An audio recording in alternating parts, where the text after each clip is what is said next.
Hello दोस्तों, स्वागत है आप सभी का आपके अपने यूट्यूब चैनल एजुकेटेड भारत में। दोस्तों, आज इस वीडियो में हम इकोनॉमिक्स का मोस्ट इम्पॉर्टेंट टॉपिक देखने वाले हैं, जो है मुद्रास्फीति या इन्फ्लेशन। देखिए, ये इससे बहुत सारे क्वेश्चन एग्जाम में पूछे जाते हैं, तो आज हम इस टॉपिक के टॉप 50 एमसीक्यूज देखने वाले हैं। ये वही क्वेश्चंस हैं जो बार बार एग्जाम में इस टॉपिक से पूछे जाते हैं, तो मोस्ट इंपॉर्टेंट है ये आपके अपकमिंग एग्जाम्स के लिए। तो प्लीज़ वीडियो को एंड तक ज़रूर देखिएगा। वीडियो पसंद आए तो लाइक एंड शेयर ज़रूर कीजिएगा। अगर आपने अभी तक चैनल को सब्सक्राइब नहीं किया है तो प्लीज़ चैनल को सब्सक्राइब करके बेल आइकन ज़रूर प्रेस कर लीजिए। चलिए स्टार्ट करते हैं। फर्स्ट क्वेश्चन देखिए, मुद्रा के मूल्य और अर्थव्यवस्था में कीमत के स्तर के बीच क्या संबंध है? तो देखिए क्या संबंध है इनके बीच में, तो बी करेक्ट हो जाएगा, इनके बीच विपरीत संबंध है। देखिए, मुद्रा के मूल्य और अर्थव्यवस्था में कीमत के स्तर के बीच व्युत्क्रम संबंध होता है। जब मूल्य स्तर बढ़ता है तो मुद्रा की हर इकाई की क्रय शक्ति में कमी होती है। जब मूल्य स्तर गिरता है तो पैसे का मूल्य बढ़ता है। मूल्य चालित मुद्रास्फीति के परिणाम क्या है? तो देखिए क्या है इसके परिणाम। तो देखिए करेक्ट ऑप्शन यहाँ पर डी हो जाएगा, उपरोक्त सभी। ये मूल्य चालित मुद्रास्फीति के परिणाम है। देखिए मूल्य चालित मुद्रास्फीति के परिणाम है अर्थव्यवस्था के विकास में व्यवधान, भुगतान संतुलन पर प्रतिकूल प्रभाव, विकास में व्यवधान, ये सभी मूल्य चालित मुद्रास्फीति के परिणाम हैं।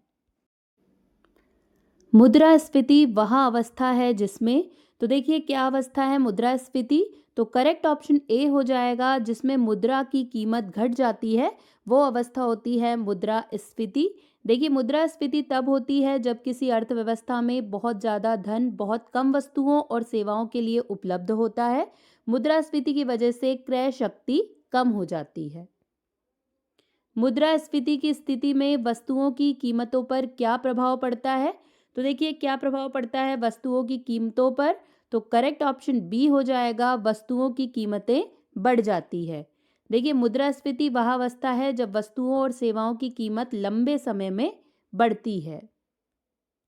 मुद्रास्फीति को किसके द्वारा निरुद्ध किया जा सकता है? तो देखिए यहाँ पर करेक्ट ऑप्शन डी हो जाएगा, मुद्रा के प्रवाह को घटाकर मुद्रास्फीति को निरुद्ध किया जा सकता है। देखिए मुद्रा की मात्रा को नियंत्रित करके या कम करके मुद्रास्फीति पर काबू पाया जा सकता है। मुद्रा की मात्रा को केंद्रीय बैंक द्वारा नियंत्रित किया जाता है।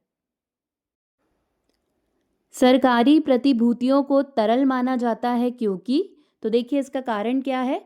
करेक्ट ऑप्शन सी हो जाएगा, वे तेज और आसानी से बदली जा सकने वाली हैं, इसलिए सरकारी प्रतिभूतियों को तरल माना जाता है।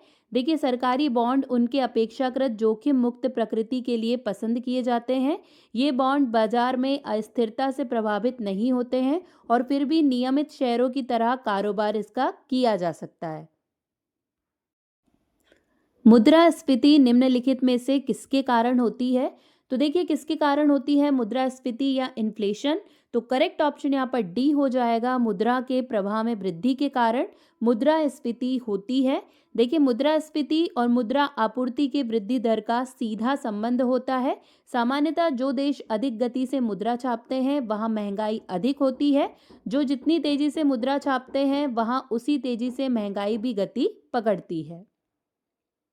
केंद्रीय सांख्यिकी संगठन का आधार वर्ष क्या है जिसके तहत वह पुराना आंकड़ा को संशोधित कर नया आंकड़ा जारी करता है?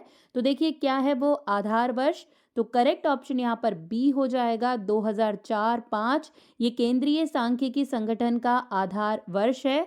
देखिए केंद्रीय सांख्यिकी संगठन ने राष्ट्रीय अकाउंट के आंकड़ों की नई श्रृंखला 29 जनवरी 2010 को शुरू की थी। इसका आधार वर्ष 2004-5 था। इससे पहले इस श्रृंखला का आधार वर्ष 1999 से 2000 रखा गया था। मुद्रास्फीति को नियंत्रित करने के लिए निम्न में से कौन सा आपूर्ति पक्ष का मापक है? तो देखिए कौन सा है आपूर्ति पक्ष का मापक, तो करेक्ट ऑप्शन यहाँ पर बी हो जाएगा, जन वितरण प्रणाली के तहत कीमत मूल्य नियंत्रण। ये मुद्रास्फीति को नियंत्रित करने के लिए आपूर्ति पक्ष का मापक है। जब अर्थव्यवस्था में मुद्रास्फीति अधिक होती है तो अर्थव्यवस्था में मुद्रा की पूर्ति पर क्या प्रभाव पड़ता है? तो देखिए इस समय पर क्या प्रभाव पड़ता है, तो करेक्ट ऑप्शन यहाँ पे सी हो जाएगा, मुद्रा की पूर्ति बढ़ जाती है। जब अर्थव्यवस्था में मुद्रास्फीति अधिक होती है तो मुद्रा की पूर्ति बढ़ जाती है। देखिए, जब अर्थव्यवस्था में मुद्रास्फीति अधिक होती है तो अर्थव्यवस्था में मुद्रा की पूर्ति बढ़ जाती है। जब किसी अर्थव्यवस्था में मुद्रा की आपूर्ति बहुत ज़्यादा बढ़ जाती है तो मुद्रा का इकाई मूल्य कम हो जाता है। बढ़ी हुई मुद्रास्फीति की दशा में निम्न में से कौन सा वर्ग हानि में नहीं रहता है? तो देखिए, कौन से वर्ग को हानि नहीं होती है? तो करेक्ट ऑप्शन डी हो जाएगा, व्यापारी वर्ग ये हानि में नहीं रहता है। देखिए, व्यापारी वर्ग को वस्तुओं की अधिक कीमतें मिलने के कारण अधिक लाभ होता है। मुद्रास्फीति के दौरान वस्तुओं और सेवाओं के मूल्यों में बढ़ोतरी होती है। इससे निर्यात महंगा हो जाता है और आयात सस्ता हो जाता है। दोस्तों, अगर वीडियो पसंद आ रहा है तो प्लीज़ एक लाइक ज़रूर कीजिए, आपका लाइक बहुत ज़्यादा मोटिवेट करता है। और प्लीज़ इस वीडियो को ज़्यादा से ज़्यादा शेयर कर दीजिए। दोस्तों, अगर आपको इकोनॉमिक्स के इसी तरह टॉपिक वाइज वीडियोस चाहिए हैं तो आप प्लीज़ कमेंट में येस ज़रूर लिख दीजिए। अगर आपको आगे ये सीरीज़ चाहिए है, इकोनॉमिक्स के जितने भी टॉपिक्स हैं सभी आपको इसी तरह कंप्लीट करा दिए जाएंगे अगर आप कमेंट में येस लिखते हैं तो। स्टैगफ्लेशन किसे कहते हैं? तो देखिए, किसे कहा जाता है स्टैगफ्लेशन? तो करेक्ट ऑप्शन यहाँ पर इसका डी हो जाएगा, बी और सी दोनों। मतलब अर्थव्यवस्था में ऐसी स्थिति जिसमें स्फीति तथा मंदी दोनों एक साथ बनी रहे और अर्थव्यवस्था में एक ऐसी स्थिति जिसमें बेरोजगारी अधिक हो, इसी को स्टैगफ्लेशन कहा जाता है। देखिए, स्टैगफ्लेशन अर्थव्यवस्था में उच्च मुद्रास्फीति, धीमी आर्थिक वृद्धि और बढ़ती बेरोजगारी की स्थिति को कहते हैं। इसे मंदी मुद्रास्फीति भी कहा जाता है। ये शब्द दो शब्दों से मिलकर बना है, स्थिर और मुद्रास्फीति। मुद्रास्फीति की तुलना डाकू से किसने की है? तो देखिए, इनमें से किसने मुद्रास्फीति की तुलना डाकू से की है? तो करेक्ट ऑप्शन यहाँ पर सी हो जाएगा, प्रोफेसर ब्रह्मानंद और बेकेल के द्वारा मुद्रास्फीति की तुलना डाकू से की गई है। देखिए, प्रोफेसर ब्रह्मानंद और बेकेल ने मुद्रास्फीति की तुलना ऐसे डाकू से की है जो कि अदृश्य रहता है। निम्न में से कौन सा उपाय मुद्रास्फीति को कम करने के लिए अपनाया जाता है? तो देखिए, कौन सा उपाय अपनाया जाता है? करेक्ट ऑप्शन यहाँ पर डी हो जाएगा, सरकारी खर्च में कटौती। ये मुद्रास्फीति को कम करने के लिए अपनाया जाता है। देखिए, सरकारी खर्च में कटौती करने से अर्थव्यवस्था में मुद्रा की पूर्ति कम हो जाती है, जिसके कारण मुद्रास्फीति में कमी आ जाती है। तेजी से बढ़ती मुद्रास्फीति को किस रूप में भी जाना जाता है? तो देखिए, किस रूप में जाना जाता है? तो करेक्ट ऑप्शन यहाँ पर सी हो जाएगा, अति मुद्रास्फीति के रूप में भी जाना जाता है तेजी से बढ़ती मुद्रास्फीति को। देखिए, अर्थशास्त्र में अतिस्फीति या हाइपर इन्फ्लेशन बहुत अधिक और तेजी से बढ़ती मुद्रास्फीति की स्थिति को कहते हैं। ये मुद्रा के वास्तविक मूल्य को तेज गति से गिराती है क्योंकि अधिकांश माल और सेवाओं की कीमतों में बेतहाशा वृद्धि होने लगती है। विश्व में महामंदी किस अवधि में घटित हुई? मोस्ट इंपॉर्टेंट क्वेश्चन है। करेक्ट ऑप्शन यहाँ पर इसका बी हो जाएगा, 1929 में विश्व में महामंदी हुई थी। देखिए, महामंदी या भीषण मंदी की घटना साल 1929 में शुरू होकर 1939-40 तक चली थी। ये दुनिया के आधुनिक इतिहास में सबसे बड़ी और सबसे अहम मंदी थी। महामंदी की वजह से पूरी दुनिया में बहुत नुकसान हुआ था और इससे उबरने में कई साल लग गए थे। निम्न में से कौन सा कथन उपभोक्ता मूल्य सूचकांक को प्रतिबिंबित करता है? तो देखिए, कौन सा कथन है? तो करेक्ट ऑप्शन बी हो जाएगा, मुद्रास्फीति का प्रभाव उपभोक्ता वस्तुओं की कीमतों में। ये उपभोक्ता मूल्य सूचकांक को प्रतिबिंबित करता है। बाध्य बचत या फोर्स्ड सेविंग निर्देशित करता है। देखिए, किसे निर्देशित करता है? तो करेक्ट ऑप्शन यहाँ पर डी हो जाएगा, निजी क्षेत्र के कर्मचारियों का अपने भविष्य निधि में योगदान। ये बाध्य बचत को निर्देशित करता है। देखिए, अर्थशास्त्र में मजबूर बचत तब होती है जब उपभोक्ता वस्तुओं की कमी के कारण किसी व्यक्ति का खर्च उसकी कमाई से कम होता है, जिसे हाइपर इन्फ्लेशन हो सकता है। समग्र पूर्ति में मुद्रास्फीति कब आती है? तो देखिए, यहाँ पर करेक्ट ऑप्शन बी हो जाएगा, समग्र मांग से कम समग्र पूर्ति में मुद्रास्फीति आती है। मुद्रास्फीति मंदी डैश परिस्थिति को संदर्भित करता है। तो देखिए, कौन सी परिस्थिति को संदर्भित करता है? तो करेक्ट ऑप्शन यहाँ पर डी हो जाएगा। वृद्धि दर मूल्य वृद्धि की दर से कम होती है। ये मुद्रास्फीति मंदी को संदर्भित करता है। देखिए, मुद्रास्फीति मंदी परिस्थिति को संदर्भित करता है कि वृद्धि की दर मूल्य वृद्धि की दर से कम है। सस्ते पैसे का मतलब है, तो देखिए क्या मतलब है इसका, तो ए करेक्ट हो जाएगा, ब्याज की कम दर। ए ऑप्शन एकदम करेक्ट है। देखिए, सस्ते पैसे का मतलब है कम ब्याज दर वाला लोन या फेडरल रिजर्व जैसे केंद्रीय बैंक द्वारा कम ब्याज दरों की स्थापना। सस्ता पैसा उधारकर्ताओं के लिए फायदेमंद होता है, लेकिन निवेशकों के लिए नुकसानदेह हो सकता है। मुद्रास्फीति और मूल्य वृद्धि की अवधि के दौरान मुद्रा आपूर्ति डैश रहती है। तो इसमें क्या होता है, देखिए, तो बी करेक्ट हो जाएगी, मुद्रा आपूर्ति में वृद्धि रहती है। देखिए, मुद्रास्फीति और मूल्य वृद्धि की अवधि में मुद्रा आपूर्ति बढ़ती रहती है। मुद्रास्फीति तब होती है जब अर्थव्यवस्था में वस्तुओं की कीमतें बढ़ती है और मुद्रा आपूर्ति में वृद्धि के कारण मुद्रा की क्रय शक्ति कम हो जाती है। अपस्फीति एक ऐसी स्थिति है जिसमें, तो देखिए क्या होता है इस स्थिति में, तो करेक्ट ऑप्शन सी है, मुद्रा का मूल्य बढ़ जाता है। ये स्थिति अपस्फीति कहलाती है। देखिए, अपस्फीति या डिफ्लेशन यह वस्तुओं और सेवाओं के सामान्य मूल्य स्तर में लगातार गिरावट है। जब समग्र मूल्य स्तर कम हो जाता है जिससे मुद्रास्फीति की दर नकारात्मक हो जाती है, इसे अपस्फीति कहा जाता है। निम्नलिखित में से किस परिस्थिति में सरकार को देश में नकदी बढ़ानी चाहिए, तो देखिए कौन सी परिस्थिति में बढ़ानी चाहिए, तो करेक्ट ऑप्शन यहाँ पर बी हो जाएगा, अपस्फीति की स्थिति में सरकार को देश में नकदी बढ़ानी चाहिए।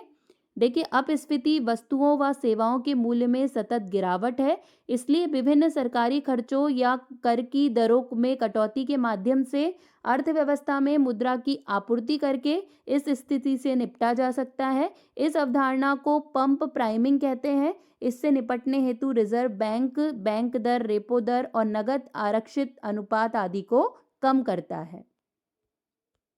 निम्नलिखित में से कौन औद्योगिक श्रमिकों के लिए उपभोक्ता मूल्य सूचकांक जारी करता है, तो देखिए कौन जारी करता है, तो करेक्ट ऑप्शन यहाँ पर बी हो जाएगा, श्रम ब्यूरो। ये औद्योगिक श्रमिकों के लिए उपभोक्ता मूल्य सूचकांक जारी करता है। देखिए, औद्योगिक श्रमिकों के लिए उपभोक्ता मूल्य सूचकांक श्रम ब्यूरो जारी करता है। यह श्रम एवं रोजगार मंत्रालय का एक संबद्ध कार्यालय है। भारत में कर्मचारियों का महंगाई भत्ता किस आधार पर निर्धारित किया जाता है, तो देखिए किस आधारित पर निर्धारित किया जाता है, तो करेक्ट ऑप्शन डी हो जाएगा, मुद्रास्फीति दर के आधार पर महंगाई भत्ता जो कर्मचारियों का होता है वो निर्धारित किया जाता है। मूल्य सूचकांक में ह्रास लेकिन उत्पादन में वृद्धि होती है, तो देखिए कब होती है, तो करेक्ट ऑप्शन ए हो जाएगा, उच्च बेरोजगारी के साथ साथ अनवरत उच्च मुद्रास्फीति। इस स्थिति में मूल्य सूचकांक में ह्रास लेकिन उत्पादन में वृद्धि होती है। देखिए, उच्च बेरोजगारी के साथ साथ अनवरत उच्च मुद्रास्फीति, मूल्य सूचकांक में ह्रास लेकिन उत्पादन में वृद्धि होती है। जिस अवधि के दौरान अर्थव्यवस्था को आर्थिक गतिविधियों में मंदी के साथ साथ मूल्य वृद्धि का सामना करना पड़ा, वह संदर्भित करता है, तो देखिए करेक्ट ऑप्शन यहाँ पर इसका बी हो जाएगा, स्फीतिकारी मंदी संदर्भित करता है। देखिए, जिस अवधि के दौरान अर्थव्यवस्था को आर्थिक गतिविधियों में मंदी के साथ साथ मूल्य वृद्धि का सामना करना पड़ता है उसे मुद्रास्फीति जनित मंदी या स्टैगफ्लेशन कहते हैं। यह एक सामाजिक संकट होता है।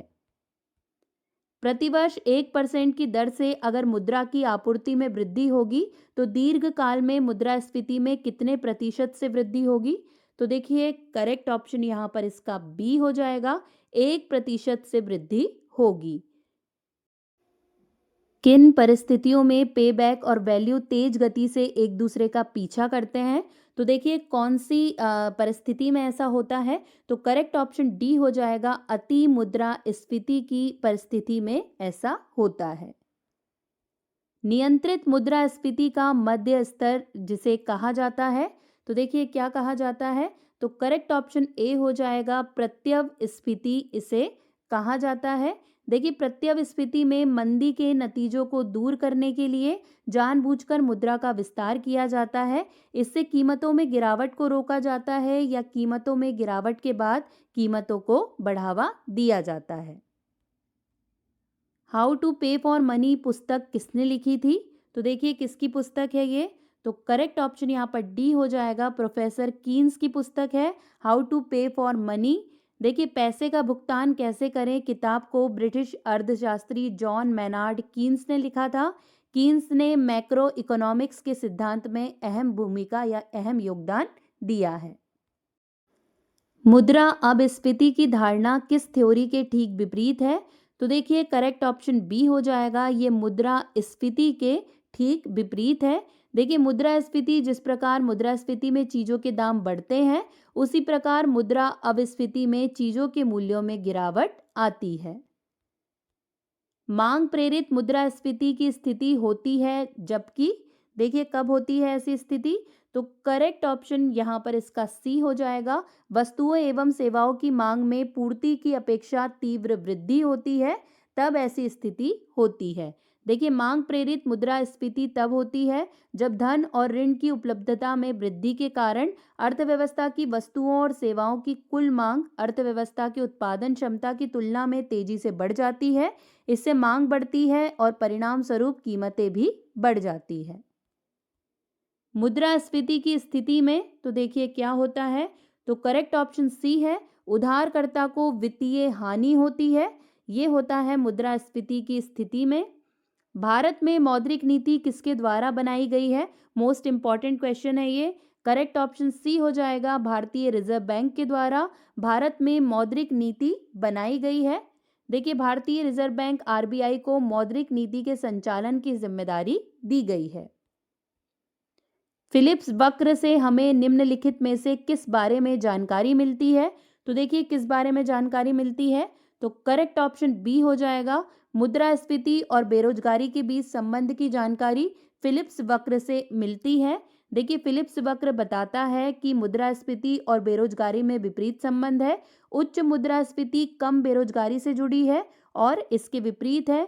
फिलिप्स वक्र एक अवधारणा थी जिसका उपयोग 20वीं शताब्दी में समष्टि आर्थिक नीति को निर्देशित करने के लिए किया गया था। घाटे की वित्त व्यवस्था में व्यय और राजस्व का अंतर अतिरिक्त कागजी मुद्रा छापकर बांटते हैं। इस युक्ति का उद्देश्य आर्थिक विकास है, परंतु यदि यह विफल हुई तो इससे कौन सी स्थिति उत्पन्न होती है? तो देखिए कौन सी स्थिति उत्पन्न होगी? तो करेक्ट ऑप्शन सी हो जाएगा, मुद्रास्फीति की स्थिति इससे उत्पन्न होती है। किस घटक में भारत के विदेशी मुद्रा भंडार की वृद्धि में प्रमुख योगदान दिया है? तो देखिए किसने दिया है, कौन से घटक ने? तो करेक्ट ऑप्शन यहाँ पर इसका डी हो जाएगा, इनमें से सभी। मतलब रुपए का अवमूल्यन, प्रत्यक्ष और अप्रत्यक्ष विदेशी निवेश, रुपए की पूर्ण परिवर्तनीयता, ये सभी वो घटक हैं जिन्हें भारत के विदेशी मुद्रा भंडार की वृद्धि में प्रमुख योगदान दिया है। यदि बहुत अधिक धन बहुत कम वस्तुओं का पीछा कर रहा है तो परिणामी मुद्रास्फीति को किस रूप में जाना जाता है? तो देखिए किस रूप में जाना जाता है इसे? तो करेक्ट ऑप्शन सी हो जाएगा, मांग प्रेरित मुद्रास्फीति के रूप में इसे जाना जाता है। देखिए अगर बहुत ज़्यादा धन बहुत कम वस्तुओं का पीछा कर रहा है तो ऐसी स्थिति को मांग जनित स्फीति कहते हैं। गतिरोध और मुद्रास्फीति के संयोजन को डैश के रूप में जाना जाता है। तो देखिए करेक्ट ऑप्शन यहाँ पर ए हो जाएगा, मुद्रास्फीति जनित मंदी के रूप में इसे जाना जाता है। जब केंद्र सरकार विदेशी मुद्रा के संदर्भ में घरेलू मुद्रा के मूल्य को कम करती है तो इस घटना को डैश कहा जाता है। देखिए क्या कहा जाता है इस घटना को? तो सी करेक्ट हो जाएगा, इस घटना को अवमूल्यन कहा जाता है।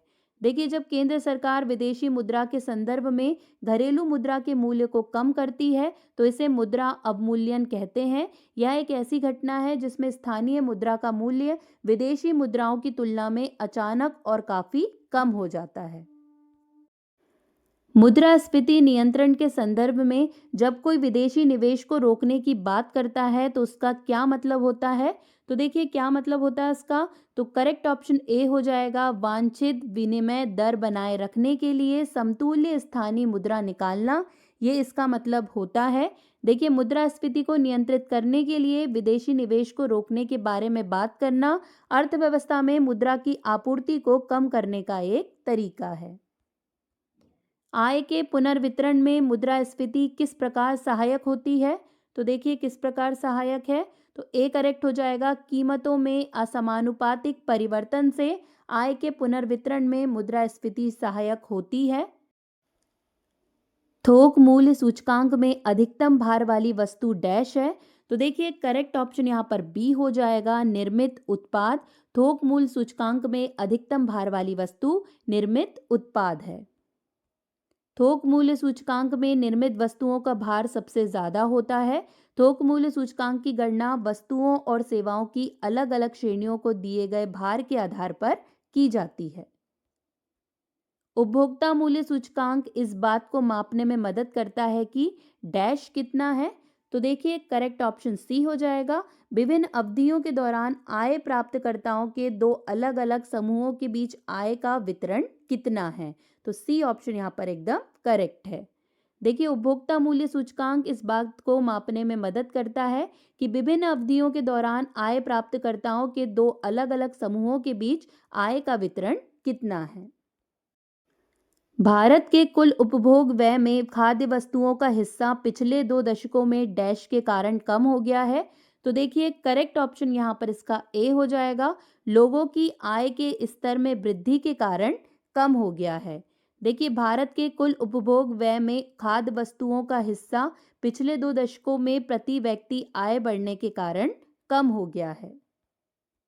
मुद्रास्फीति के समय कर की दर होनी चाहिए। तो देखिए, कितनी होनी चाहिए, कैसी होनी चाहिए? तो करेक्ट ऑप्शन ए हो जाएगा, वृद्धि होनी चाहिए कर की दर में मुद्रास्फीति के समय। देखिए, मुद्रास्फीति के समय कर की दरें बढ़ाई जानी चाहिए, इससे समाज में मुद्रा की तरलता कम होती है। मुद्रास्फीति की शून्य दर उस वर्ष में अवश्य मानी जाती है जब, तो देखिए, करेक्ट ऑप्शन ए हो जाएगा, वर्ष के प्रत्येक सप्ताह में मुद्रास्फीति की वार्षिक दर शून्य हो। अब बारी है लास्ट क्वेश्चन की। मुद्रास्फीति की प्रवृत्ति में बैंक उत्पादों का मूल्य निर्धारण इस प्रकार है।